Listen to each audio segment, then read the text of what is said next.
గాక. ప్రభు అయిన యేసుక్రీస్తు నామములో మీ అందరికీ వందనాలు. యేసుక్రీస్తు ప్రభువారు మనకి మాదిరి అయి ఉన్నారు. మనం ఎలా బ్రతకాలి, ఎలా జీవించాలి, మన ప్రవర్తన ఎలా ఉండాలి అని అద్దములో చూచుకున్నట్లుగా ఇంకా స్పష్టంగా పరిశుద్ధ గ్రంథాన్ని దేవుడు మనకిచ్చాడు. రాజకీయ నాయకుల కొరకు ప్రార్థించమని చెప్పాడు. తల్లిదండ్రుల మాట వినండి, వారిని సన్మానించండి దేవుడు చెప్పాడు. పొరుగువానిది ఏది ఆశించొద్దని దేవుడు చెప్పాడు.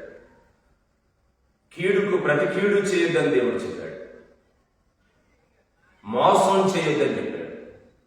శత్రువుల్ని ప్రేమించండి అని దేవుడు చెప్పాడు. లంచాలు తీసుకోవద్దని దేవుడు చెప్పాడు. ఓర్పు కలిగి ఉండండి, ప్రేమ కలిగి ఉండండి, మంచితనం కలిగి ఉండండి అని దేవుడు చెప్పాడు. ఎన్నో మేలులు దేవుడు మనకు చేస్తున్నాడు. పెద్దల్ని గౌరవించండి, నా వాక్యాన్ని బాగుగా పఠించండి, మీ మార్గములు వర్ధిల్లింప చేసుకోండి అని దేవాతి దేవుడు మార్గదర్శిగా, దిక్సూచిగా ఒక అద్భుతమైన పవిత్ర గ్రంథాన్ని దేవుడు మనకిచ్చాడు. మీ అందరికీ ప్రేమతో చెబుతున్న మాట, ప్రతిదినము బైబిల్ చదవండి, తప్పగా మన మార్గములను వర్ధిల్లింప చేసుకుంటాం. ఎవరితో ఎలా ఉండాలి, ఎవరితో ఎలా మాట్లాడాలి, మన కుటుంబాన్ని ఎలా కట్టుకోవాలి, భార్యలైన వారికి భర్తలకి లోబడి ఉండండి అని చెప్పాడు దేవుడు. భర్తలైన వారిని మీ భార్యలను ప్రేమించండి అని చెప్పాడు దేవుడు. పిల్లలైన వారికి మీ తల్లిదండ్రులకి విధేయులై ఉండుడి అని చెప్పాడు. అలాగే తల్లిదండ్రులకు హెచ్చరికగా మీ పిల్లలకు కోపము రేపక ప్రభు యొక్క శిక్షణలోను బోధలోను వారిని పెంచుడి. అసలు మనం ఈ భూలోకములో ఎలా ఉండాలి, ఎలాగ మన మార్గములు వర్ధిల్లింప చేసుకోవాలి, ఎన్నో విషయాలు దేవుడు మనకి బైబిల్ గ్రంథం ద్వారా తెలియపరుస్తున్నాడు.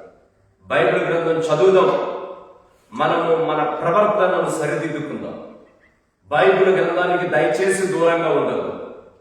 ఖాళీ లేదండి, చదవలేకపోయానండి, సమయం లేదండి, ఈ మాటలు కాకుండా నువ్వు తప్పక బైబిల్ చదవగలిగితే నీటి యోరన నాటబడిన చెట్టు వలె నీ కుటుంబం చాలా బాగుంటుంది. వాక్యమైన దేవుడు బైబిల్ గ్రంథం ద్వారా నీతో మాట్లాడతాడు. నీ భవిష్యత్తు చాలా బాగుంటుంది. దేవుడి మహాకృపను బట్టి దేవుడు నాకిచ్చిన ఆత్మలను వాక్య లేఖనాలతో బండ మీద కట్టబడిన సంఘం వలె ఉండాలని ప్రయాసపడుతున్నాం.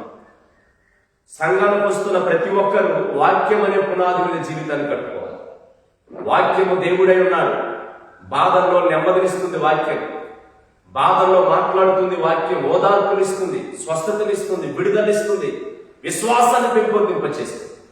మనుషులు మరచిన, దైవజనులు మరచిన, స్నేహితులు దూరమైన, రక్త సంబంధులే వెలివేసిన దేవుని వాక్యము నువ్వు చదివితే దేవుడు నీతో మాట్లాడతాడు, ధైర్యపరుస్తాడు, ప్రోత్సహిస్తాడు, హెచ్చరిస్తాడు, సరిచేస్తాడు, జీవితాన్ని సన్మార్గంలో నడిపిస్తాడు.